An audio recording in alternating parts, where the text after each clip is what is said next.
Mes chéris, si vous trouvez un portefeuille posé quelque part, ne prenez pas. Si vous trouvez un objet perdu posé quelque part, ne prenez pas. Faites attention. Parce qu'aujourd'hui, il y a un genre de mafia qui existe là dehors. La dame que vous voyez au-dessus de ma tête là, elle est victime de ça. Elle a vécu un genre d'injustice qui fait que nous tous là, on peut tomber dans ça. Mes chéris, elle est ivoirienne. Un matin, elle décide d'aller au marché, là-bas en Côte d'Ivoire. Elle se lève très tôt le matin, vers 8 heures, elle se rend au marché. Étant au marché là, apparemment, il n'y a pas encore beaucoup de monde parce qu'il était 8 heures. Donc, autour d'elle, il y a des tables qui sont déjà en train de se préparer par certaines commerçantes et il y a encore des tables vides. Parmi les tables vides là, il y a une table où il y a un portefeuille posé dessus. Donc, ça attire son attention. On va dire que c'est normal. Elle regarde son plus, mais bon. Sauf qu'autour, il n'y a personne. Comment se fait-il qu'un portefeuille va être posé à 8 heures du matin en plein marché alors qu'il n'y a personne? Qui a posé le portefeuille là? Bon, elle continue ses courses. Elle va à gauche, elle va à droite, elle va devant, elle va derrière. Quand elle revient, elle regarde toujours la table, le portefeuille est toujours posé sur la table. Elle se dit que, bon, je vais quand même aller voir ce qui se passe. Donc, elle se rapproche de la table. Il n'y a personne, mes chéris. Donc, elle décide de prendre le portefeuille. Elle décide d'ouvrir le portefeuille. À l'intérieur du portefeuille, il y a un téléphone. Les petits téléphones non-name là. Les téléphones Itel. En plus du téléphone là, il y a des pièces de monnaie.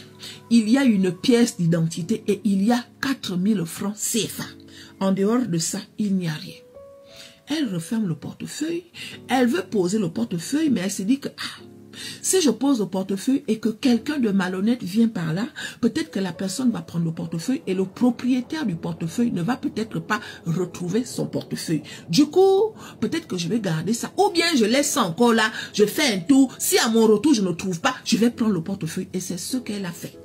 Elle est partie faire ses courses. Le portefeuille était toujours là. Jusqu'à elle a décidé de prendre le portefeuille avec elle. Histoire de voir si quelqu'un va appeler. Étant donné qu'il y avait un téléphone à l'intérieur du portefeuille. Non. Il y a des gens qui sont forts là dehors. Ce genre de mafia là, moi je ne savais pas que ça existait. Donc quand elle a fini de faire ses courses, elle garde le portefeuille avec elle. Elle décide de rentrer maintenant chez elle. Au moment de partir sur le chemin là, voilà le téléphone Itel là qui sonne. À l'autre bout du fil, c'est une dame, une mamie, qui appelle comme quoi j'ai perdu mon portefeuille. Elle dit que oui, effectivement, votre portefeuille est avec moi. Vous êtes où? La mamie dit non, je ne suis pas loin du marché et tout. Et vous, vous êtes où? Elle dit non, moi aussi, je ne suis pas loin du marché. Justement, j'étais en train de rentrer. La mamie dit ok, j'arrive. Voilà maintenant la mamie qui arrive avec son petit-fils. La mamie remercie la jeune dame là, oh merci beaucoup et tout, nanani, effectivement, si c'était quelqu'un d'autre, peut-être que la personne n'allait pas me rendre mon portefeuille, Elle dit non, il n'y a pas de souci, c'est normal, mais moi, je trouvais ça bizarre que qui a posé le portefeuille là et toi, non, j'ai oublié, Mais chérie, elle lui rend son portefeuille. Donc celle-là décide maintenant de rentrer chez elle. Au moment de partir comme ça là, voilà la mamie qui dit, excuse-moi, le portefeuille là, tu as fouillé ça? Elle dit que oui, j'ai regardé ce qu'il y avait à l'intérieur. Ok.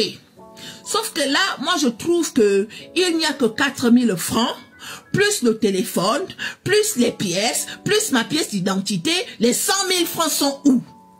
Elle dit que, quels 100 000 francs? Elle dit que, dans mon portefeuille, il n'y avait pas que 4000. Dans mon portefeuille, il y avait 104 000 francs, plus les pièces et tout le reste là. Sauf que là, tu m'as remis mon portefeuille, mais il manque 100 000. La jeune femme l'a dit que non. S'il y avait 100 000 à l'intérieur, quand moi j'ai pris le portefeuille, il n'y avait pas 100 000. La mamie dit qu'il y avait 100 000. Quand tu as pris le portefeuille là, il y avait 100 000. Le fait que tu me rends le portefeuille sans les 100 000 là, tu ne me donnes que 4 000. Je considère que tu as gardé les 100 000. Donc rends-moi les 100 000 qui manquent en fait. Elle dit que non. Je suis désolée. Quand tu me regardes, j'ai l'air d'une voleuse. Tu es une voleuse. Tu dois me rendre les 100 000. Elle dit que traite-moi de voleuse comme tu veux. Je ne me souviens pas d'avoir pris ton argent. J'ai fait l'erreur de prendre le portefeuille. Effectivement. Mais devant Dieu, je n'ai pas pris ton argent. Tout ce qui était à l'intérieur, c'est ce que je t'ai donné. Je n'ai pas pris ton argent. La mamie a commencé à crier voleur. Tu es une voleuse. Allons au commissariat et tout, nanani, nanana. Celle-là a dit qu'il n'y a pas de problème. Va au commissariat. Moi, je ne pars pas au commissariat avec toi parce que je ne me reproche de rien. Maintenant, si tu veux aller me porter plainte, va porter plainte. On va se retrouver à la police. La mamie a dit, ok, mais chérie, elle est rentrée chez elle. Étant chez elle là-bas, elle reçoit maintenant les policiers qui viennent chez elle pour la prendre et l'emmener au commissariat. Arrivée au commissariat, on demande à la dame ce qui s'est passé. Elle a raconté l'histoire comme l'histoire s'est passée. Sauf que pour les policiers, le fait qu'elle ait trouvé le portefeuille et qu'elle ne soit pas allée déclarer ça à la police, on considère que peut-être que la mamie a raison.